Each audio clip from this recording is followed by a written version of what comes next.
모과와 함께 먹은 바로 이것 때문에 암과 치매에 걸렸다는 사실 알고 계셨나요? 기관지와 면역력의 특효약인 모과에도 최고의 궁합인 것이 있고 나쁜 궁합의 음식이 있습니다. 이렇게 좋은 모과도 잘 먹어야 몸에 좋은 것이지요. 몸에 안 좋은 음식과 함께 드시면 오히려 건강을 해칠 수 있습니다. 그래서 준비했습니다. 암과 치매 예방을 위해 모과와 최악의 궁합인 세 가지와 최고의 궁합인 음식 세 가지를 모두 알려드리겠습니다. 그리고 심지어 모과를 절대로 드시면 안 되는 분들까지 계신데요. 지금부터 시작하겠습니다.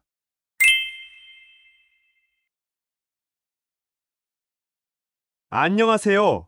여러분의 꾸러기 건강닥터입니다. 아직 구독 안 하신 분들 계신가요? 지금 바로 구독과 좋아요 꾹 눌러주세요. 소중한 분들께도 많이 공유해 주시고 꾸러기 건강닥터 많이 소개 부탁드려요. 앞으로도 최고의 건강 정보만 전해드리겠습니다. 모과를 보고 3번 놀란다는 말 들어보셨나요? 첫 번째로 모과가 너무 못생겨서 깜짝 놀라고, 두 번째로 모과의 향이 정말 좋아서 놀라고, 마지막으로 모과의 시고 떫은 맛 때문에 놀란다고 하는데요. 그런데 지금부터는 네 번째로 한 번 더 놀라셔야 합니다. 바로 모과의 엄청난 효능 때문이지요. 모과는 장미목의 열매로 참외를 닮아 목과, 즉 모과라는 이름으로 불리게 되었는데요. 못생기고 끈적거릴수록 영양이 특히 풍부한 모과는 기관지와 면역력의 최고인 과일로 유명하답니다. 요즘 갑자기 날이 추워져서 으슬으슬 감기 기운이 돌 때 모과차 한 잔 호로록 마시면 감기가 얼씬도 못하는 것이지요. 이보다 사실 모과는 근육질환에 특히 효능이 엄청난데요. 나이가 들면서 근육이 줄고 근육 경련이나 다리에 쥐가 날 때 참 좋습니다. 각종 비타민과 철분, 마그네슘까지 풍부해서 전해질 수치를 딱 맞춰주는 것이죠. 어물전 망신은 꼴뚜기가 시키고 과물전 망신은 모과가 시킨다는데 효능을 잘 살펴보면 모과는 과물전에 으뜸가는 과일이랍니다. 그런데 여러분, 이렇게 건강에 좋은 모과도 같이 먹으면 건강을 해치는 음식들이 있다는 사실 알고 계셨나요? 그럼 지금부터 모과와 함께 드시면 암과 치매 예방에 나쁜 최악의 궁합인 세 가지와 우리의 수명을 건강하게 연장시킬 수 있는 최고의 궁합인 음식 세 가지를 함께 알아보겠습니다. 첫 번째로 최악의 모과 음식은 바로 달달한 모과청과 모과를 계피와 시럽으로 굳힌 모과전과입니다. 최근 들어 동장군이 기승을 부려 날이 부쩍 차가워졌는데요. 이때 면역력을 챙기고 감기와 기침 예방을 위해서 모과청으로 달달하게 차를 드시고 간식으로 모과전과를 드시는 분들이 참 많으십니다. 물론 모과에 가득한 비타민C와 구연산, 유기산들이 기관지에 직접 작용해서 매우 뛰어난 효능이 있습니다. 또한 면역력을 쑥쑥 높여주니 요즘처럼 일교차가 심할 때에 꼭 챙겨 드셔야 하지요. 게다가 바로 이 성분들이 몸속의 신진대사를 돕고 항산화 작용으로 몸속의 피로물질인 젖산을 딱 제거하기 때문에 몸의 활력을 되찾고 피로를 가시게 하니 최고입니다. 그런데 이렇게 좋은 모과라도 모과청과 모과전과로 드시면 안 되는 것이죠. 여기서 질문이 참 많으실 텐데요. 모과의 유기산이 치아를 손상시킨다고 해서 일부러 꿀이나 설탕에 절여 드시는 분들도 계시지요? 맞습니다. 시럽으로 모과를 코팅해서 드시면 모과의 시큼한 유기산이 치아의 범랑질을 손상시키지 않으니 좋습니다. 또한 모과와 계피가 참 좋은 궁합이라 모과전과에도 계피를 넣어 드시는데요. 모과와 계피, 시나몬은 함께하면 영양의 시너지를 주는 엄청 좋은 조합의 식재료이지만 문제는 바로 설탕, 당분입니다. 유기산을 막을 만큼 설탕물에 푹 담가서 드시면 당연히 혈당이 급상승할 수밖에 없는 것이죠. 또 모과전과와 모과차를 식후에 드시기 때문에 식사 중에 올라간 혈당을 또 한 번 올리면서 혈당 스파이크까지 불러올 수 있는 것입니다. 이렇게 올라간 혈당은 인슐린 저항성을 올리고 우리의 혈관 속에서 당독소가 되어 만성염증을 일으키는 것이죠. 결국 우리 몸과 장기 속을 가득 채운 염증들이 각종 질병을 부르고 암을 부르는 것이지요. 또 뇌의 기억력을 책임지는 해마의 크기를 줄여 치매를 불러오는 것입니다. 따라서 앞으로는 건강에 참 좋은 모과를 설탕에 절여 드시기보다는 더 좋은 조합의 식재료들과 함께해서 드셔야 합니다. 그럼 모과가 어떤 식재료와 최고의 궁합인지 한번 알아볼까요? 여기서 첫 번째로 추천드리는 모과와 최고인 식품은 바로 생강입니다. 생강과 모과는 정말 두말할 필요 없이 최고의 궁합입니다. 모과와 생강의 비타민과 사포닌이 함께하면 그 효능을 2배로 늘려줄 뿐만 아니라 살균 효과까지 더해주는데요. 일단 생강의 알싸한 매운 성분인 진저롤과 슈가올이 몸을 따뜻하게 해주고 각종 세균과 바이러스와 맞서 싸우면서 우리 몸의 면역력을 높여줍니다. 거기에 더해서 혈액순환을 돕고 혈액을 깨끗하게 청소해서 질병을 미리 예방하는 것이죠. 이 모든 효능을 모과와 함께 하시면 엄청난 시너지를 발휘하니 반드시 모과와 생강을 함께 챙겨 드셔야 하는 것이랍니다. 생강의 강한 약성을 모과의 구연산이 균형을 맞춰주고 반대로 모과의 시큼한 맛을 생강의 알싸한 맛이 적절히 맞춰주니 맛은 물론 영양적으로도 최고의 찰떡궁합이랍니다. 잠깐! 모과가 건강에 좋다니 건강을 위해 모과의 과육을 드시려고 하면 퍽퍽하니 먹기가 어렵지 않으셨나요? 사실 모과는 식감이 좋지 않아 식용으로 드시기보다는 편으로 썰어 말린 후에 약재로 많이 사용됩니다. 그런데 여기서 집중! 우리 구독자님들을 위해 최고의 레시피 팁을 챙겨드릴게요. 모과 특유의 진한 향기는 끓여서 차로 우려 드시면 배가 되는데요. 다른 차와 달리 조직이 단단해서 끓여서 드셔야만 그 향기와 영양의 진가를 보실 수 있답니다. 모과를 2mm 정도로 얇게 썰어 생강과 함께 말려두셨다가 한쪽씩 넣고 끓이시면 빨간 홍차빛을 띤 기적의 영양 가득 면역력의 최강인 모과차가 되는 것이죠. 또한 에너지의 흡수를 극대화하기 위해서 설탕 대신 꿀을 조금 넣어 드시면 더 맛있게 드실 수 있답니다. 그럼 여기서 두 번째로 모과의 최악인 것은 바로 모과씨입니다. 가끔가다 모과의 약성분을 모두 챙겨 드시기 위해서 일부러 모과의 씨까지 통째로 끓여 드시는 분들이 계십니다. 잠깐! 모과의 씨는 절대로 드시면 안 됩니다. 모과 씨에는 아주 소량이긴 하지만 청산, 아미그달린 독성분이 들어있기 때문인데요.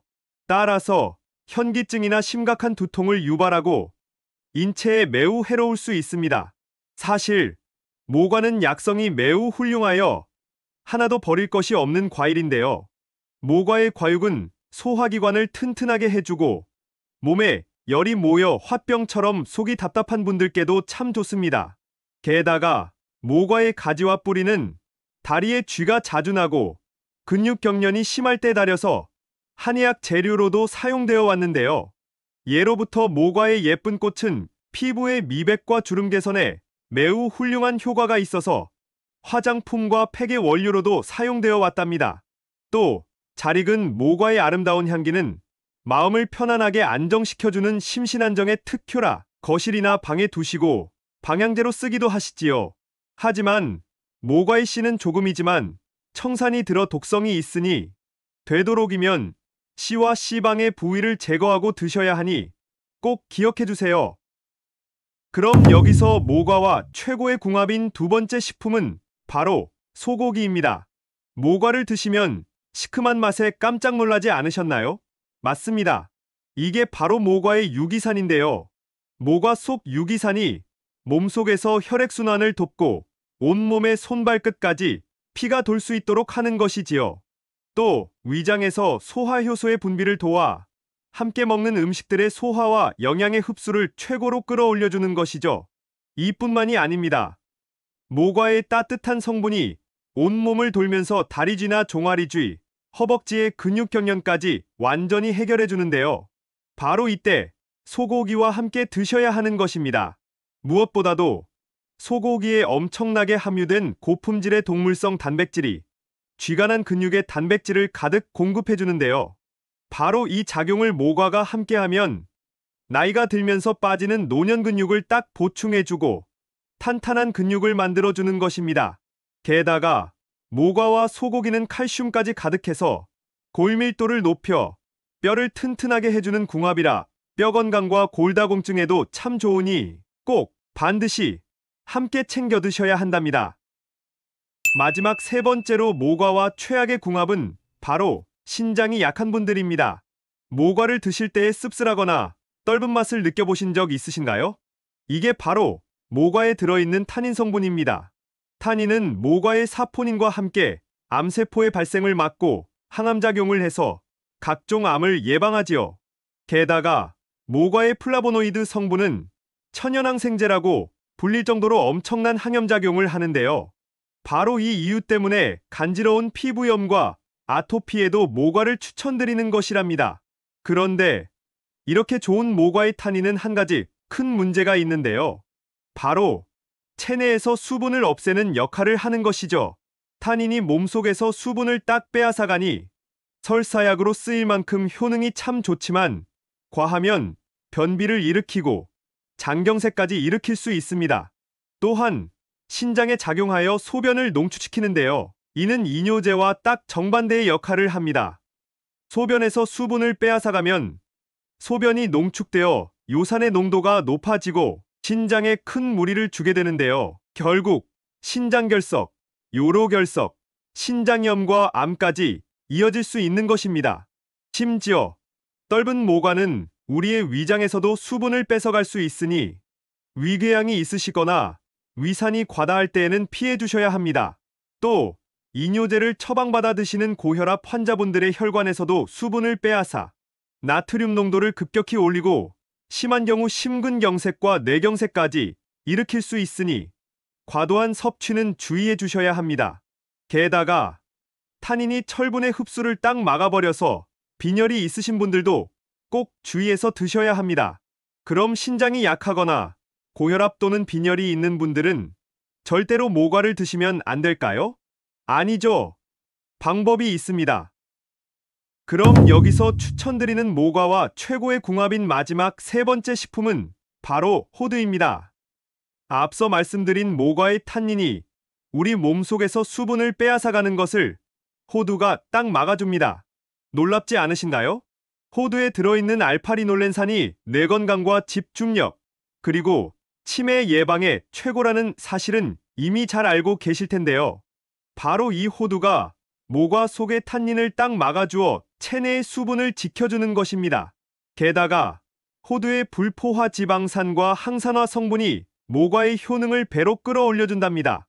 혈관 속에 노폐물을 배출해서 심혈관 질환과 당뇨, 고혈압까지 예방하고 관리해주니 앞으로는 꼭 모과를 드실 때에 호두를 함께 챙겨 드셔야 합니다.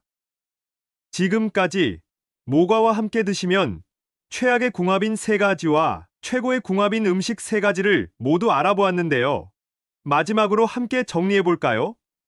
먼저 모과를 설탕에 절여 모과청이나 모과전과로 드시지 말고 생강과 함께 끓여 향긋한 차로 드셔야 해요. 또 모과씨는 꼭 빼고 소고기와 함께 드시면 좋아요.